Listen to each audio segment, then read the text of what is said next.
Hello, सलाम, नमस्कार, सत श्री अकाल। स्वागत है आपका हमारे चैनल डर का अड्डा 2.0 में। तो दोस्तों, आत्मा आत्मा का जब भी जिक्र होता है हमारे दिमाग में पहला ख्याल आता है डर। हम डर जाते हैं। लेकिन सारी आत्माएं या सारी एंटिटी आपको डराने के लिए नहीं आती। कुछ एंटिटी आपको खीर भी खिलाती। ऐसी ही कहानी हम आज आपको बताने जा रहे हैं। तो चलिए शुरू करते हैं। ये कहानी शुरू होती है हमारे एक मित्र हैं उनके साथ। उन मित्र का नाम है अशोक। वो ग्रामीण बैंक में मैनेजर हैं। उनकी नई नई जॉब ज्वाइन हुई है। उनकी जो जॉब लगी है वो उनके जो होम टाउन है, मतलब घर है, घर से लगभग 80-90 किलोमीटर दूर एक कस्बे में एक बैंक में जॉब लगती है। तो क्या होता है कि वो वहाँ पे ज्वाइन करते हैं। स्टार्टिंग में तो वो वहाँ पर अपना डेली अप डाउन करते हैं अपनी गाड़ी से, लेकिन डिस्टेंस लंबा होने की वजह से वो अपने परिवार के साथ बैठते हैं, मतलब फैमिली के साथ बैठते हैं, डिस्कस करते हैं कि बहुत ज़्यादा ट्रैवल टाइम जाता है। एक काम करते हैं, वहीं जिस कस्बे में जॉब लगी है वहीं पर एक रूम ले लेते हैं और सैटरडे संडे में यहाँ पर अपने घर पर आ जाया करूँगा। परिवार वाले बोले ये भी ठीक है, बहुत लंबा ट्रैवल करना भी डेली ठीक नहीं होता है। तो इस वजह से वो लोग मान गए और उन्होंने क्या किया कि उसे बोल दिया कि एक रूम देख लो। तो बैंक में क्या होता है कि इनके कुछ साथी भी थे बैंक में, वो उसी कस्बे के रहने वाले थे। तो उसने बोला यार कोई रूम वगैरह हो तो मुझे बताना। तो इसके बाद क्या होता है कि वो जो उनका मित्र है जो वहीं कस्बे में रहता है और बैंक में भी जॉब करता है, वो अपनी ही गली में एक रूम बताता है कि हमारी गली में एक अंकल हैं, उनका 2nd फ्लोर खाली है, तुम चाहो तो बात कर लो। एक बार वो जाते हैं लेकर और उन अंकल से बात करते हैं कि अंकल जी मुझे ऐसे ऐसे रूम चाहिए, मैं यहाँ पे बैंक में मैनेजर हूँ। तो वो जो अंकल हैं डॉक्टर प्रकाश, उनका नाम डॉक्टर प्रकाश था। तो वो बोलते हैं कि ठीक है बेटा आप ले लो। उन्होंने ऊपर का रूम दिखाया तो अशोक को रूम पसंद आ जाता है। वो रूम में जो है फ्लोर तो काफ़ी बड़ा था, बट वो सिंगल रूम, उसमें लैट्रिन बाथरूम और उतना ही उनके लिए सफिशिएंट स्पेस था, उतना वो अपना ले लेते हैं, उसमें शिफ्ट भी हो जाते हैं। अभी शिफ्ट किए हुए उन्हें बमुश्किल 2 से 3 दिन ही हुए थे। एक रात वो अपना ड्यूटी करके अपने रूम में सो रहे थे। क्या होता है कि उसके बाद लाइट चली जाती है। लाइट जाने के बाद काफ़ी देर तक वो करवटें बदलते रहे, लेकिन जब उन्हें नींद नहीं आई तो वो उठकर अपने छत पे चले जाते हैं। सोचते हैं कि ऊपर ठंडी हवा चल रही होगी, तो छत पे चले जाते हैं। जब वो छत पे टहल रहे होते हैं तो वो काफ़ी देर टहलने के बाद देखते हैं कि उनके बराबर वाली छत पर एक लड़की है जो वो भी टहल रही है। तो इन्होंने सोचा, इतना ध्यान नहीं दिया कि कोई लड़की होगी और वो भी गर्मी की वजह से यहाँ पे टहलने आई होगी, और वो इग्नोर कर देते हैं। थोड़ी देर में लाइट आ जाती है और उसके बाद वो अपने नीचे रूम में आ जाते हैं और सोने लग जाते हैं, मतलब अपनी नींद पूरी करते हैं। दूसरे दिन सुबह उठते हैं, नॉर्मली अपनी ड्यूटी पे चले जाते हैं। ड्यूटी पे जाने के बाद क्या होता है, ये दिन था आपका फ्राइडे, राइट। उन्होंने बताया ये फ्राइडे का दिन था। फ्राइडे का दिन जब वो ड्यूटी से वापस आते हैं, सॉरी, उन्होंने बताया कि ये थर्सडे का दिन था।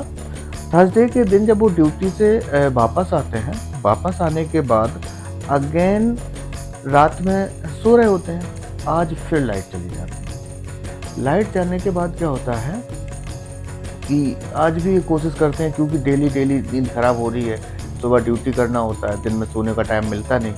तो काफ़ी देर तक आज फिर ये करवटें बदलते रहे कि यार नींद आ जाए।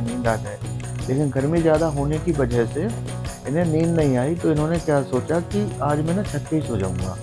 तो इन्होंने अपनी चटाई और जो भी होती है मतलब ओढ़ने के लिए चद्दर वगैरह, तकिया वगैरह लिया और छत पे चले गए दरी वगैरह लेकर। वहाँ पे उन्होंने अपना बढ़िया एक जगह बिछाया साफ सूफ करके और लेट गए। लेटे ही थे तभी उन्हें दोबारा से कल जो लड़की उन्हें छत पे टहलते हुए नजर आ रही थी वही लड़की आज भी नजर आती है, लेकिन आज उन्हें ऐसा लग रहा था कि वो लड़की इनकी तरफ ही घूर रही है, क्योंकि जब ये उसकी तरफ देख रहे थे तो वो भी मतलब अंधेरा तो काफ़ी था, इतना साफ चेहरा तो नज़र नहीं आ रहा था, लेकिन फिर भी इतना समझ आ रहा था कि वो मतलब अशोक की तरफ ही देख रही है जो अशोक ने बताया। अब अशोक तो लड़का ही है, सिंपल सी बात है, मन में लड्डू फूटा जैसी बात हो गई। तो अशोक जी भी उसकी तरफ देखने लगे। देखते देखते पता नहीं कब अशोक जी की आंख लग गई और वो जो अशोक हैं वो सो गए।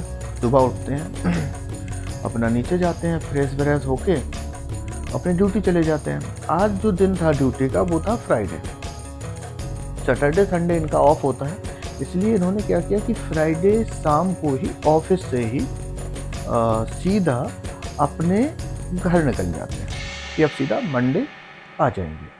इन्होंने अपना फ्राइडे ऑफिस मतलब बैंक में अपना काम किया, काम निपटाने के बाद वहाँ से सीधा अपने घर चले गए। जब ये फ्राइडे रात को अपने बैंक से अपने घर के लिए निकल जाता है, रात तक अपने घर पहुंच जाता है। घर पहुंचने के बाद 2 दिन अपनी फैमिली के साथ बिताता है। मंडे मॉर्निंग ऑफिस ज्वाइन करता है, बैंक पहुंच जाता है और पूरे दिन अपना काम करता है ऑफिस में। After the end of the day ये अपना रूम पर आता है। जब वो रूम पर आता है तो अपना रूम पे आने के बाद 7 बज गए थे उसे अराउंड।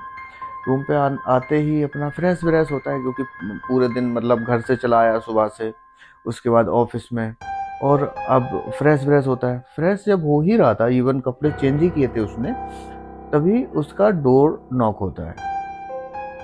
तो उसने सोचा शायद मकान मालिक अंकल आंटी होंगे कोई, तो वो डोर पे जाता है तो डोर पे एक लड़की हाथ में टिफिन लिए खड़ी थी। तो उसने पूछा जी कहिए।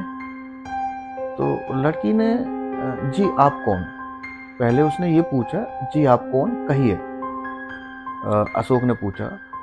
तो लड़की ने कोई जवाब नहीं दिया। लड़की सीधा बोलती है 2 दिन से आप कहाँ थे। तो उसने बताया कि मैं ना अपने होम टाउन गया था, सैटरडे संडे मैं अपने फैमिली के पास रहता हूँ। अच्छा।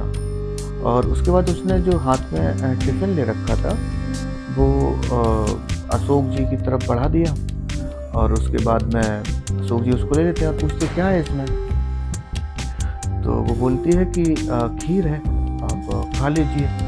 और मम्मी पापा पूछ रहे थे आपके बारे में कि कहाँ गए हैं, तो मैंने आपसे पूछ लिया। तो बोला ठीक है, और आप रुकिए मैं टिफ़िन लेकर आता हूँ। ये बोलकर वो अंदर किचन की तरफ चला जाता है, और जब किचन में अपना टिफ़िन खाली करके वापस देने आता है तो देखता है कि डोर पे वो लड़की नहीं है। ये वही लड़की है, अशोक जी बताते हैं, जो रात में छत पर इसे दिखी थी। वो पहचान गया था कि ये वही लड़की है, लेकिन कुछ बोला नहीं, क्योंकि ऐसे अननोन प्लेस पे नई जगह पे ऐसे कहाँ से क्या बोल देगा। तो इस वजह से वो चुप रहा। लेकिन उसके दिमाग में एक चीज़ आ गई कि ये जो लड़की है ये मकान मालिक की ही लड़की है। वो खुश हो गया, मन ही मन काफ़ी खुश हो गया कि चलो मतलब एक ही घर में रहते हैं, आगे बातचीत करने में आसानी होगी अगर बातचीत की तो। यही सोचते सोचते वो सारी चीज़ें कर रहा था। उसके बाद उसने सोचा कि चलो टिफ़िन सुबह ऑफिस जाऊंगा, ऑफिस जाते जाते टिफ़िन उन्हें घर नीचे देता हुआ जाऊंगा। सुबह आज की रात क्या होता है कि बहुत ज़्यादा थका हुआ था काम में और ट्रैवल में, तो पूरी रात वो आसानी से अपने कमरे में सोता है। सुबह उठता है, सुबह उठने के बाद ऑफिस के लिए रेडी होते हैं। तो जब वो अपने ऑफिस के लिए रेडी होता है अशोक, उसमें वो फिर देखता है कि जो उसका टिफ़िन था वो किचन में ही रखा है, तो सोचता है कि चलो नीचे देता हुआ जाता हूँ। तो टिफ़िन उठाता है, नीचे अंकल आंटी के फ्लोर पे जाता है और नॉक करता है उनका डोर। तो शायद अंकल आंटी फ्री ही थे, तो उन्होंने बोला कि कौन? तो उसने अपना नाम बताया कि सर मैं अशोक। तो बोले बताओ बेटा। तो बोले अंकल ये रख देता हूँ मैं। इतना उसने बोला, उसने तो अंकल बोलते हैं ठीक है बेटा वहीं रख दो टेबल पे। ये भी जल्दी में था, ज़्यादा बात नहीं कर पाया, तो ये टेबल पे टिफ़िन रख के अपना ऑफ़िस चला जाता है। इसके बाद अशोक ने बताया कि जब वो ऑफ़िस में पहुंचा तो वो उसी लड़की के बारे में सोच रहा था, लेकिन उसे अभी तक उस लड़की का नाम नहीं पता था। तो वो क्या करता है कि उसका जो फ्रेंड है धीरज, जो ऑलरेडी उसकी गली में ही रहता था, जो बैंक में ही उसका दोस्त बना था, जिसने ये रूम भी दिलवाया था, तो वो उससे लंच में बैठा बात कर रहा था। तो उसने पूछा, धीरज यार एक चीज़ बताओ, अगर मैं तुमसे कोई बात पूछूंगा तो बताओगे? बोले बताओ ना यार, मतलब क्या पूछना है? तो बोलता है अच्छे अच्छे बताओ कि जो डॉक्टर प्रकाश है, मतलब जो हमारे मकान मालिक हैं, इनकी जो लड़की है उसका नाम क्या है? तो पूछता है भाई तुम्हें उसकी लड़की से क्या लेना देना, और वो है नहीं, लड़की थी। बोले नहीं भाई लड़की है, मुझे कल रात ही उसने खीर खिलाई थी। बोले भाई वो लड़की को मरे हुए 6 महीने हो गए हैं। बोले यार मजाक मत कर यार, नाम बताना है तो बता दे, नहीं बताना तो मत बता। मतलब इस प्रकार से उनकी आपस में चलती है। लेकिन जब उसे बिल्कुल वो ठोस बोलता है कि भाई सच में उसकी मौत हो गई है 6 महीने पहले, नहीं है तो डॉक्टर प्रकाश से भी पूछ लेना, उनके मम्मी पापा से। तब उसे विश्वास हुआ कि यार मर गई तो फिर वो कौन थी। उसी टाइम उसके मन में एकदम डर आ जाता है, और फिर वो पिछली 2 रात की चीज़ें जो उसके साथ हुई, लाइक कि जब वो पहली रात छत पे जाता है और कोई लड़की उसे घूमते हुए नज़र आती है, फिर दूसरी रात सोने जाता है तब भी वो उसे नज़र आती है, और जब वो खीर देने आती है, ये सारी चीज़ें अपने दोस्त को बताता है। तब उसका दोस्त उसे बताता है कि भाई जिस दिन से उस लड़की की मौत हुई है, उस दिन से वो लड़की वहाँ छत पे हर एक इंसान को नज़र आती है, इवन गली में हर एक इंसान ने उसे देखा, लेकिन वो लड़की कभी किसी को नुकसान नहीं करती है। और ये है क्यों? गली के हर इंसान को ये चीज़ पता भी है। पूछता भाई क्यों है? वो बताता है कि डॉक्टर प्रकाश ने अपनी लड़की का पिंडदान आज तक नहीं किया। वो चाहते हैं कि उनकी लड़की उनके साथ हमेशा रहे। इस वजह से वो लड़की हमेशा उनके आसपास रहती है और रात में छत पे भी नज़र आती है। तो अशोक ने जब ये सारी चीज़ें सुनी तो उसकी कंडीशन तो ऐसी थी कि वो हंसे या रोए, उसे समझ ही नहीं आ रहा था। वो इस चीज़ को सुन के गम मनाए कि वो मर गई, या इस चीज़ को सुन के खुश हो कि वो कल खीर देने आई थी। उसे कुछ समझ नहीं आ रहा था। उसके मन में एक अलग ही डर बैठा हुआ था कि ये था क्या। जब वो उससे उसके बारे में पूछ रही थी कि तुम 2 दिन से कहाँ थे, इसका क्या मतलब निकाले वो। फिलहाल उसने सारी चीज़ों को साइड करके अपने दोस्त से बोला, भाई एक काम कर, मेरे साथ मेरे रूम तक चल, मेरा सामान पैक करवा दे। वो दोनों उसके रूम पे आते हैं। उस रात वो अपने दोस्त के घर पे सोया, और अगले दिन दूसरा रूम ढूंढ के वहाँ शिफ्ट होता है। वो रूम उसने उसी दिन, इवन वो गली में भी रूम नहीं लेता है, उसने बताया कि भाई वो दूसरी गली में जाके रूम लेता है ताकि उसकी परछाई से भी दूर रहे। उसके बाद से वो बिल्कुल आराम से रहता है। तो दोस्तों ये थी डॉक्टर अशोक की कहानी, जो हमारे बड़े ही प्रिय मित्र हैं।